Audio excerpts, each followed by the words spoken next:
നമ്മൾ ഓരോരുത്തരും ദിവസേന നിലവിൽ ഫോൺ ഉപയോഗിച്ച് എന്തുമാത്രം വെബ്സൈറ്റുകളിലാണ് കയറുന്നത്, എന്തുമാത്രം വെബ്സൈറ്റുകളിലാണ് നമ്മുടെ ഫോൺ നമ്പർ ഇമെയിൽ അഡ്രസ്സും സഹിതം കൊടുത്ത് ലോഗിൻ ചെയ്യുന്നത്, അതുപോലെ എത്രമാത്രം ആപ്ലിക്കേഷനിലാണ് നമ്മുടെ ലൊക്കേഷനും നമ്മുടെ ഫോൺ നമ്പറും അഡ്രസ്സും സഹിതം നമ്മൾ ആക്സസ് കൊടുക്കുന്നത്. ഇങ്ങനെയുള്ള നമ്മുടെ ഡാറ്റാസ് എല്ലാം എന്തെങ്കിലും സുരക്ഷിതമാണോ ഇല്ലയോ എന്നുള്ള വളരെ വലിയ പേടിയിൽ കൂടെയാണ് നമ്മൾ പോകുന്നത്. അപ്പോൾ ഇങ്ങനെ നമ്മുടെ ഡാറ്റ പ്രൊട്ടക്ട് ചെയ്യാൻ വേണ്ടി എന്തെങ്കിലും ഒരു നിയമം കൊണ്ടുവരണ്ടേ? അങ്ങനെ നിയമം നമ്മുടെ നാട്ടിൽ നിലവിലുണ്ടോ? എന്നാലുണ്ട്. DPDP act 2023. ഈ വീഡിയോയിൽ കൂടെ എന്താണ് DPDP ആക്ട് 2023 എന്ന വിശദമായ കാര്യമാണ് ഞാൻ പറഞ്ഞു തരാൻ പോകുന്നത്. അതിന്റെ ഇമ്പോർട്ടൻസ് എന്താണ് DPDP ആക്ട്, എന്താണ് അതിന്റെ മെരിറ്റ്, എന്താണ് അതിന്റെ ഡിമെരിറ്റ്, എല്ലാം വിശദമായി നമുക്ക് ചർച്ച ചെയ്യാം. ലോ പോയിന്റിലേക്ക് ഏവർക്കും സ്വാഗതം. ഞാൻ നിങ്ങളുടെ അഡ്വക്കേറ്റ് ആകാശിസ് ചട്ടത്തുമല.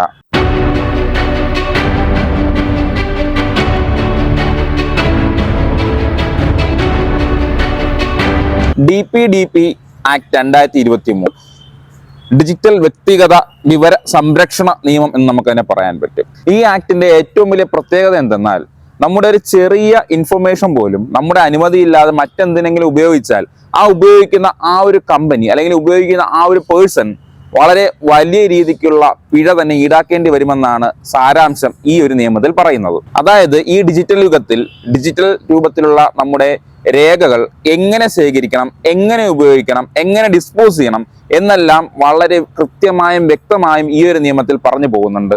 ഈ ഒരു നിയമത്തിൽ നമ്മളെ ഏറ്റവും പ്രാധാന്യമായിട്ട് അറിഞ്ഞിരിക്കേണ്ട രണ്ട് വാക്കുകളാണ്.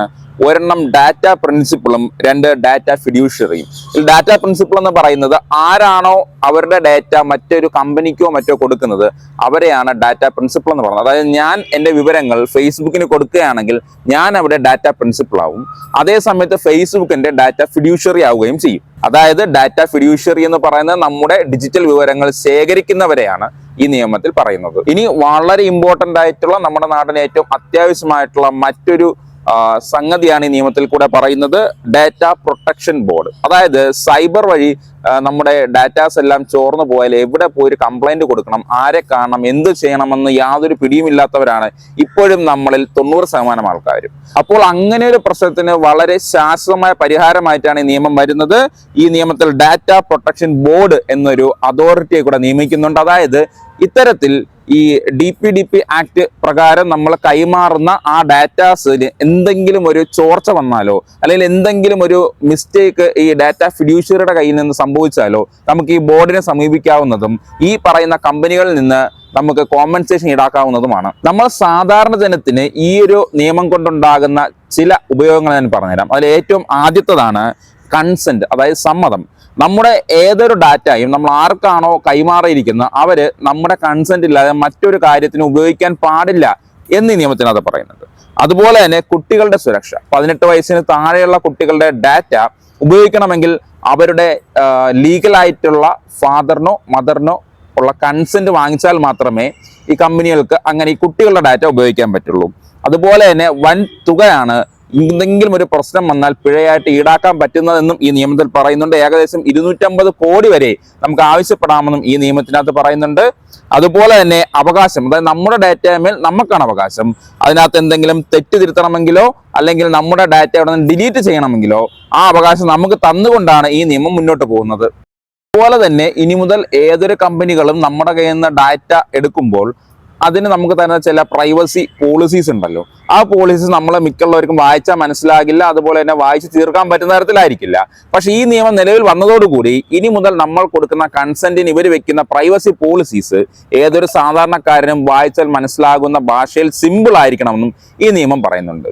അതായത് നമ്മൾ നമ്മുടെ ഡാറ്റ ഒരാൾക്ക് കൊടുക്കുകയാണ്, അതായത് ഏതെങ്കിലും ഒരു കമ്പനിക്ക് കൊടുക്കുകയാണ്. അങ്ങനെ കൊടുക്കുമ്പോൾ നമ്മൾ വാങ്ങിക്കുന്ന ആ ഒരു കൺസെന്റ് അല്ലെങ്കിൽ പ്രൈവസി പോളിസി സിമ്പിൾ ആയിരിക്കണമെന്നും അതുപോലെ തന്നെ ഈ കമ്പനിയുമായിട്ട് ഉള്ള സർവീസ് നമ്മൾ ക്യാൻസൽ ചെയ്യുന്നതോടുകൂടി തന്നെ നമ്മുടെ ഡാറ്റ അവിടെ നിർബന്ധമായും നീക്കം ചെയ്തിരിക്കണമെന്നും അതുപോലെ തന്നെ നമ്മൾ എപ്പോഴാണോ ആവശ്യപ്പെടുന്നത് ആ സമയത്ത് നമ്മുടെ ഡാറ്റ കറക്ഷൻ ചെയ്യാനുള്ള അവകാശം നമുക്കുണ്ടെന്നും നമ്മൾ എപ്പോഴാണോ ആവശ്യപ്പെടുന്നത് ആ സമയത്ത് നമ്മുടെ ഡാറ്റ ഡിലീറ്റ് ചെയ്യാനുള്ള അവകാശവും നമുക്കുണ്ടെന്നും ഈ നിയമം നമുക്കൊരു ഉറപ്പ് തരുന്നുണ്ട്.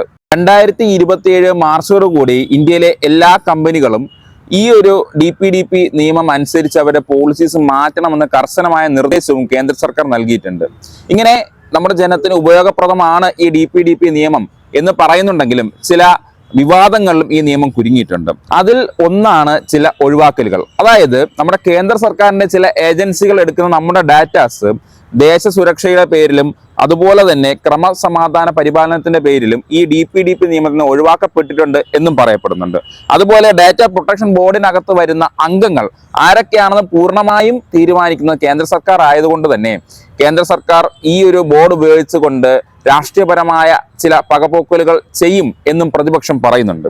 അതുപോലെയാണ് സർവൈലൻസ്. അതായത് ദേശീയ താല്പര്യം മുൻനിർത്തിക്കൊണ്ട് വ്യക്തിഗതമായ ഡിജിറ്റൽ ഡാറ്റാസ് ആധികാരികമായി പരിശോധിക്കാൻ കേന്ദ്ര സർക്കാരിന് വളരെ വലിയ രീതിക്കുള്ള പവറും ഈ ഒരു നിയമം നൽകുന്നുണ്ട് എന്നുള്ളത് നമ്മൾ സൂക്ഷിക്കേണ്ട ഒരു കാര്യമാണ്. അതുപോലെ തന്നെ ഈ DPDP ആക്ട് 2023 നമ്മുടെ വിവരാവകാശ നിയമത്തിന്റെ ഒരു ഘാതകനായി കൂടെ പ്രതിപക്ഷവും മീഡിയാസും പറയുന്നുണ്ട്. കാരണം വ്യക്തിഗത നിയമങ്ങൾ ഈ DPDP ആക്ട് പ്രകാരം പ്രൊട്ടക്ട് ചെയ്യുമ്പോൾ നമ്മുടെ സർക്കാർ ഉദ്യോഗസ്ഥരെയും അതുപോലെ തന്നെ നമ്മുടെ MLA-മാര് MP-മാര് പ്രധാനമന്ത്രി തലത്തിലുള്ളവരെ പോലെയുള്ള ആൾക്കാരുടെ ചില ഡാറ്റാസ് നമ്മൾ RTI കൊടുത്താൽ ഇനി ലഭിക്കുവാൻ പോകുന്നില്ല എന്നുള്ളതാണ് ഈ ഒരു DPDP ആക്ട് പ്രകാരം നമ്മൾ മനസ്സിലാക്കേണ്ടത്. അങ്ങനെ വരുമ്പോൾ നമുക്ക് കയ്യിൽ കിട്ടേണ്ട ചില, അതായത് പബ്ലിക്കിന് കയ്യിൽ കിട്ടേണ്ട മനസ്സിലാക്കേണ്ട ചില ഡാറ്റാസ് ഇങ്ങനെ പ്രൈവസി പോളിസി പ്രകാരവും DPDP ആക്ട് പ്രകാരവും മൂടവയ്ക്കപ്പെടാം എന്നും പറയപ്പെടുന്നുണ്ട്. അതുപോലെ തന്നെ ഈ ഒരു നിയമം ഈ ചെറുകിട സംരംഭകർക്ക് വലിയൊരു ഭാരമായി മാറുമെന്നും കരുതപ്പെടുന്നുണ്ട്. ഈ DPDP ആക്ട് പ്രകാരമുള്ള എല്ലാ നിയമവും പാലിച്ചുകൊണ്ട് മാത്രമേ ഇനി മുന്നോട്ട് പോകാൻ പറ്റുള്ളൂ.